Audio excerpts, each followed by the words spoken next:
কিয়ামতের মাঠে কোনো নবী সুপারিশ করতে পারবেন না। কিসের সুপারিশ জানেন? 50,000 বছর মানুষ দাঁড়ায় থাকবে, দাঁড়ায় থাকবে, দাঁড়ায় থাকবে, বিচার শুরু হচ্ছে না। আল্লাহ পাক এত নারাজ সেদিন, এই বিচারটা শুরু করার কথা কেউ বলতেই পারবেন আল্লাহকে। আল্লাহ বিচারটা অন্তত শুরু করেন, আল্লাহ বিচারটা অন্তত শুরু করেন। দাঁড়ায় থাকতে থাকতে আমাদের অবস্থা খারাপ, প্রত্যেক মানুষেরই অবস্থা হয়ে যাবে, মানে ইল্লা মাশাআল্লাহ, ইল্লা মাশাআল্লাহ। তখন প্রত্যেক নবী রিফিউজ করবেন, আমি পারবো না, আমি পারবো না, আমি পারবো না। আদম আলাইহিস সালাম বলবেন না আমি না, নূহের কাছে যাও। নূহ আলাইহিস সালাম বলবেন না আমি না, ইব্রাহিম আলাইহিস সালামের কাছে যাও। এভাবে একে একে একে একে করতে করতে রাসূল সাল্লাল্লাহু আলাইহি ওয়াসাল্লাম পর্যন্ত আসবেন যখন, তিনি বলবেন যে আমি সুপারিশ করব, আজকের এই সুপারিশ আমার জন্যে। তাও মানুষ দেখবে যে রাসূল সাল্লাল্লাহু আলাইহি ওয়াসাল্লামকে সুপারিশ করানোর জন্যে বোরাক নিয়ে আসা হচ্ছে উপর থেকে, আসমান থেকে। জিবরাইল আলাইহিস সালাম আসছেন, তিনি সেখানে উঠছেন, উপরে নিয়ে যাওয়া হবে। মানুষ দেখতে পারবে একটা বিশাল অট্টালিকার সামনে, আসমান এবং জমিনের মাঝখানে। এইটা হচ্ছে মাকামে মাহমুদ। এখানে গিয়ে রাসূল সাল্লাল্লাহু আলাইহি ওয়াসাল্লাম সিজদায় পড়ে যাবেন। কত বছর সিজদায় চলে যাবে আল্লাহ ভালো জানেন। এবং তিনি তখন এমন কিছু তাসবিহ পড়বেন, এমন কিছু প্রশংসা করবেন, যেটা আজ পর্যন্ত কেউ আল্লাহ পাকের শানে করে নাই। আল্লাহ পাক তাকে সেটা শিখাই দিবেন, তখন ইনস্ট্যান্ট শিখাই দিবেন।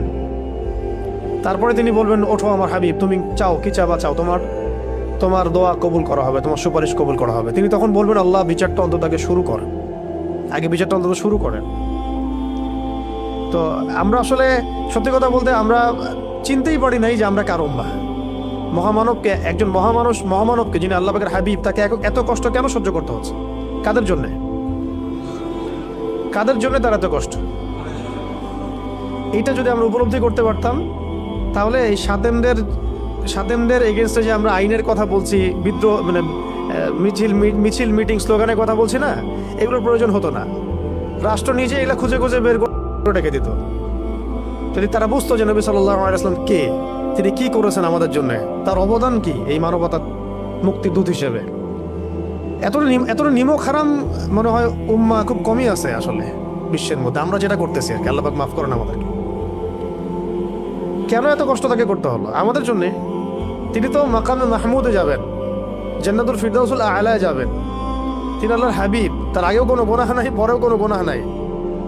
কিয়ামতের মাঠে কোনো নবী সুপারিশ করতে পারবেন না, তিনি সুপারিশ করবেন। কিয়ামতের মাঠে কোনো নবী সুপারিশ করতে পারবেন না। কিসের সুপারিশ জানেন? 50,000 বছর মানুষ দাঁড়ায় থাকবে, দাঁড়ায় থাকবে, দাঁড়ায় থাকবে, বিচার শুরু হচ্ছে না। আল্লাহ পাক এত নারাজ সেদিন, এই বিচারটা শুরু করার কথা কেউ বলতেই পারবেন আল্লাহকে। আল্লাহ বিচারটা অন্তত শুরু করেন, আল্লাহ বিচারটা অন্তত শুরু করেন। দাঁড়ায় থাকতে থাকতে আমাদের অবস্থা খারাপ, প্রত্যেক মানুষেরই অবস্থা হয়ে যাবে, মানে ইল্লা মাশাআল্লাহ, ইল্লা মাশাআল্লাহ। তখন প্রত্যেক নবী রিফিউজ করবেন, আমি পারবো না, আমি পারবো না, আমি পারবো না। আদম আলাইহিস সালাম বলবেন না আমি না, নূহের কাছে যাও। নূহ আলাইহিস সালাম বলবেন না আমি না, ইব্রাহিম আলাইহিস সালামের কাছে যাও। এভাবে একে একে একে একে করতে করতে রাসূল সাল্লাল্লাহু আলাইহি ওয়াসাল্লাম পর্যন্ত আসবেন যখন, তিনি বলবেন যে আমি সুপারিশ করব, আজকের এই সুপারিশ আমার জন্যে। তাও মানুষ দেখবে যে রাসূল সাল্লাল্লাহু আলাইহি ওয়াসাল্লামকে সুপারিশ করানোর জন্যে বোরাক নিয়ে আসা হচ্ছে উপর থেকে, আসমান থেকে। জিবরাইল আলাইহিস সালাম আসছেন, তিনি সেখানে উঠছেন, উপরে নিয়ে যাওয়া হবে। মানুষ দেখতে পারবে একটা বিশাল অট্টালিকার সামনে, আসমান এবং জমিনের মাঝখানে। এইটা হচ্ছে মাকামে মাহমুদ। এখানে গিয়ে রাসূল সাল্লাল্লাহু আলাইহি ওয়াসাল্লাম সিজদায় পড়ে যাবেন। কত বছর সিজদায় চলে যাবে আল্লাহ ভালো জানেন। এবং তিনি তখন এমন কিছু তাসবিহ পড়বেন, এমন কিছু প্রশংসা করবেন, যেটা আজ পর্যন্ত কেউ আল্লাহ পাকের শানে করে নাই। আল্লাহ পাক তাকে সেটা শিখাই দিবেন, তখন ইনস্ট্যান্ট শিখাই দিবেন। তারপরে তিনি বলবেন, ওঠো আমার হাবিব, তুমি চাও কি চাবা চাও, তোমার দোয়া কবুল করা হবে, তোমার সুপারিশ কবুল করা হবে। তিনি তখন বলবেন, আল্লাহ বিচারটা অন্তত আগে শুরু করেন, আগে বিচারটা অন্তত শুরু করেন। তো আমরা আসলে সত্যি কথা বলতে আমরা চিনতেই পারি নাই যে আমরা কার উম্মাহ। আফসোসের শেষ নাই, মানে বলতে থাকলে প্রসঙ্গ অন্যদিকে চলে যাচ্ছে। তো আফসোসের শেষ নাই। আপনি খেয়াল করে দেখবেন যে পিছনে লা ইলাহা ইল্লাল্লাহ মুহাম্মাদুর রাসূলুল্লাহ কালিমা লিখে মানুষ কালিমার সাথে কুফরি করতেছে। মন্ত্রণালয় খুলে বসে আছে পিছনে লা ইলাহা ইল্লাল্লাহ মুহাম্মাদুর রাসূলুল্লাহ, না লা ইলাহা ইল্লাল্লাহ সে মানে, না মুহাম্মাদুর রাসূলুল্লাহ মানে। কিন্তু লিখার কি দরকার আছে তাহলে? ওটা খুলেই ফেলে দেখ, তাহলে স্পষ্ট হবে যে তারা কাফের। এদিকে লেবেলও লাগাবে যে আমি মুসলিম, আর কাজও করবে কাফেরের মতো, যাতে ওলামা ইকরামদেরকে একটা দ্বিধার মধ্যে রাখা যে তা আসলেই তারা মুসলিম না কাফের। ফতোয়া তো দিতে হবে একটা, তখন কাফের হলে তো এক ফতোয়া আসবে, মুসলিম হলেও তো এক ফতোয়া আসবে, তাই না? পিছনে লা ইলাহা ইল্লাল্লাহ, কোনো ইলাহ নাই আল্লাহ ছাড়া, মানে কোনো বিধানদাতা নাই আল্লাহ ছাড়া, কিন্তু আমরা আছি জমিনে, তাই না? বিষয়টা তো তাই। পিছনে লিখে রাখছে লা ইলাহা ইল্লাল্লাহ, কোনো ইলাহ নাই, কোনো উপাস্য নাই আল্লাহ ছাড়া। মন্ত্রণালয় সবগুলোতে ইলাহ আছে, আমরাই ইলাহ, বিধান আমরাই দিচ্ছি না। আউযুবিল্লাহি মিন যালিক।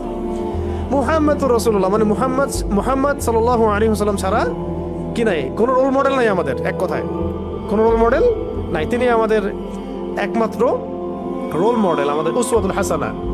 কিন্তু জমিনে কাজ করতে গিয়ে প্রত্যেকটা ডিপার্টমেন্টে মুহাম্মদ সাল্লাল্লাহু আলাইহি ওয়াসাল্লামের তরিকাকে একদম জাদুঘরে রেখে দিয়ে নিজেদের সব মন গড়া বিধান রচনা করতেছে। কত বড় হঠকারিতা চিন্তা করছেন? এই জন্য আমি বলি যে এটা অন্তত সরাই দেখ, করতে তো পারবে না তো সরাই দেখ, ওটা লেখার দরকার কি ওখানে? অ্যাটলিস্ট স্পষ্ট হবে যে হ্যাঁ তারা কাফের অথবা তারা মুনাফিক, তখন বিধান সেইভাবে বর্তাবে, তখন ফতোয়াগুলো সুন্দর স্পষ্ট আসবে। মুনাফিকদের ব্যাপারে এই ফতোয়া, সাতেনদের ব্যাপারে এই ফতোয়া, কাফেরদের ব্যাপারে এই ফতোয়া। এদিকে ইসলামের লেভেলও রাখবে, এদিকে কাজও করবে কুফুরির তাগুতি সিস্টেমের, মানে আল্লাহর দুশ্মনদের দাসত্বও করবে, জায়নিস্টদের। আবার এদিকে বলবে আমি মুসলিম। এগুলা কি? তাহলে ধর্ম নিয়ে ব্যবসা, সবচেয়ে বড় ব্যবসা কারা করে? সবচেয়ে বড় ধর্ম ব্যবসা কারা করে? রাজনীতিবিদরাই করে সবচেয়ে বড় ধর্ম ব্যবসা। সবচেয়ে বড় ধর্মকেন্দ্রিক যে মানুষের সাইকোলজি নিয়ে খেলা, এটার সবচেয়ে বড় ব্যবসাটা করে পলিটিশিয়ানরাই। ধর্মকে তারা ভোট পাওয়ার মানদণ্ড হিসেবে গ্রহণ করছে। এটার মানে এই না যে ইসলামিক রাজনীতি করা যাবে না, এটা অন্য আলোচনা। কিন্তু এদিকে আপনি আল্লাহর কালিমাও রাখবেন, জমিনের মধ্যে আপনি আবার কুফরি আচরণও করবেন, এটা তো মানা যায় না। হয় একদিকে আসেন, কালিমা রাখলে কালিমার বিধান বাস্তবায়ন করেন, আর না রাখলে ঠিক আছে বলেন যে আমরা লা ইলাহা ইল্লাল্লাহ মানি না, ধর্মের সাথে আমাদের কোনো সম্পর্ক নাই, তখন আমরা বলবো তারা কাফের। ফতোয়া স্টেট, কাফেরদের সাথে যা হবে তাই ফতোয়া।